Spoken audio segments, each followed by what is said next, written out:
예, 그 다음으로 이제 여쭤볼 게, 어쨌든 뭐, 우리가 최종 그 목적지가 수능이라는 부분 아니겠습니까? 네. 예. 그 중에서 이제, 중학교 수학이다. 그러면 중학교 수학 중에서 뭐 다 중요하지만, 이 부분들은 수능에서 가장 많이 나오는 어떤 그런 포괄적인 단원일 수 있고 하는 부분 좀 짚어주신다면.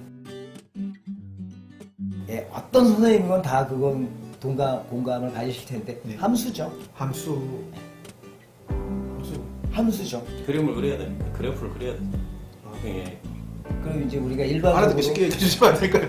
다 1차 함수, 2차 함수, 3차 함수 이거 다 네. 그림을 그려야 되니까 또 뭐 선생님도 아시겠지만 미분도 그림이고 다 적분도 그림이고 다 그림이잖아요. 그러니까 그게 함수의 기초가 중학교 때부터 시작이 아, 함수를 중학교 때부터 이제 배우셨나요?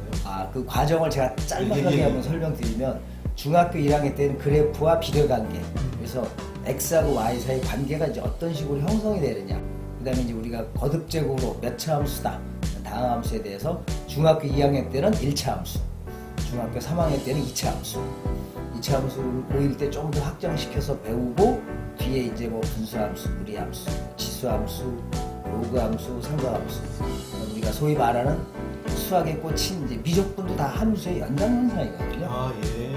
그러면 미적분은 왜 조금 전에 원장님도 말씀하셨지만 미적분 문제를 풀려면 뭐 방정식이다, 수식이다, 도형이다 종합적으로 알아야 되거든요. 함수의 연장선상이다. 그러면은 수능 문제 30문제죠? 30문제 중에 함수가 한 60, 70% 관련 다 돼 있을 거예요. 60, 70%가 다 함수의 기초부터 시작해서 여러 가지 개념들이 다 합쳐져서 나오는 문제들이라는 거죠. 그 함수를 수학의 꽃이라고 불러요. 그래서 그럼 함수만 일단 잘 잡고 있어도 좀 쉽게 다가올 수 있겠네요. 그러니까 그걸 다 못하니까 그리고 함수 말고도 또 중요하게 생각해야 될 어떤 규칙을 따지는 습관을 좀 많이 들이자. 규칙. 그러니까 특히 이제 강조돼서 부분 나온 단원이 수열이거든요. 아, 수열. 수열하고 선택 미적분에 가는 이제 수열의 극한 네. 이쪽 부분인데 그거는 산수를 계산하는 게 아니에요. 네. 규칙을 따지는 문제거든요. 쉽게 이야기하면 옛날에 우리 어릴 때 IQ 테스트 했잖아요. 네네. 모르게 한 대여섯 개 했는데 중간에 빈 거 예. 넘는 거 예, 예. 그게 수열이었어요. 이렇게 수열 부분. 예. 맞습니다. 알겠습니다. 그리고 어쨌든 지금 많은 학생들이 중학생들이 이제 고등 수학 선행을 하고 있을 텐데 지금까지 뭐 얘기가 나온 것 중에 뭐 중복이 될 수도 있겠지만 선생님께서 생각하시기에 이제 지금이라도 이 영상을 보시고 난다면 그 뒤에 어떻게 좀 해야 된다 좀 당부를 좀 하실 말씀 있으시면 해주십시오. 어떤 한 문제 한 문제를 처음부터 접근하는 것보다 이 단원을 배웠을 때 이게 어떤 내용을 자꾸 물어보려고 하지, 이게 실질적으로 어떻게 사용이 되지, 내가 문제를 내는 선생님이면 나는 어떻게 하면 출제할 것인가, 그거를 읽으면서 한번 생각해 보면은 선생님께서는 그러면은 강의 하실 때 좀 어떤 부분을 이제 중학생들 가르치실 때 어떤 부분에 좀 중점을 많이 두시나요?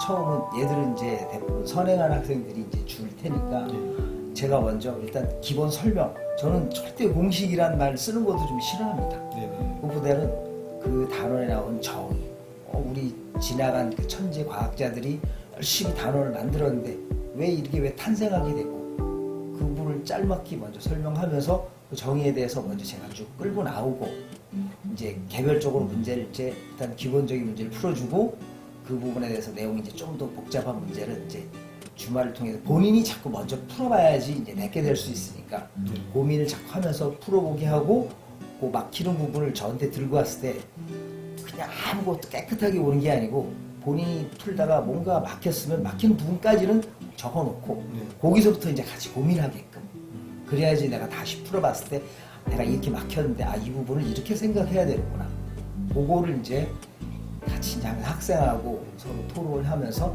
그 부분 뚫어나니까 그쪽에 이제 주안점을 많이 두고 있습니다. 예, 잘 알겠습니다.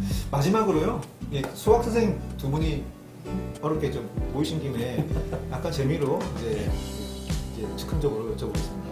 수학을 잘하는 학생과 못하는 학생 각각 특징에 대해서 하나씩 말씀을 해주십시오. 일단 뭐 먼저 누가 원장님 말씀하세요. 수학 잘하는 학생의 특징. 수학을 잘하는 학생 특징은 네. 수학을 재밌어 한다. 재밌어 한다. 근데 그게 착각이죠. 재밌어 하는 게 아니라 잘하는 잘하니까 학생은 좋아하는 거지. 잘하는 학생의 특징이 착각이라면 어떻게? 뭐라고요? 수학을 잘하는 학생의 특징인데. 아, 잠깐만. 뭐 갑자기. 예. 수학 잘하는 학생의 특징. 수학을 잘하는 학생의 특징일수록 수학을 더 많이 푼다. 많이 푼다. 예. 예. 선생님, 수학을 잘하는 학생의 특징. 아무래도 문제에 대한 좀 고민을 많이 하는 학생이죠. 아, 고민을 많이 한다. 먼저 풀이 과정이 깔끔해요. 잘하는 학생, 못하는 학생일수록 썼다 지웠다 썼다 지웠다. 이렇게 말씀하시잖아요. 지우개 치는 적들이 예. 많아. 이랬다가 지우개, 팔다리 열심히 고생만 하는 거죠. 이랬다가 얘네들 풀어봤다가 저래도 풀어봤다가. 근데 딱 풀기 전에 고민을 좀 쫙. 그렇죠. 고민을 많이 해야죠. 알겠습니다. 원장님 수학을 못하는 학생의 특징. 눈으로 공부한다. 눈으로 네. 공부한다. 아, 써보지도 손으로 않아. 안 써요. 다 네. 보고. 오케이. 뭐 저기 유튜브 보듯이. 유튜브. 네. 이건 IQ 200 넘어가는 사람이 공부하는 수학 방법.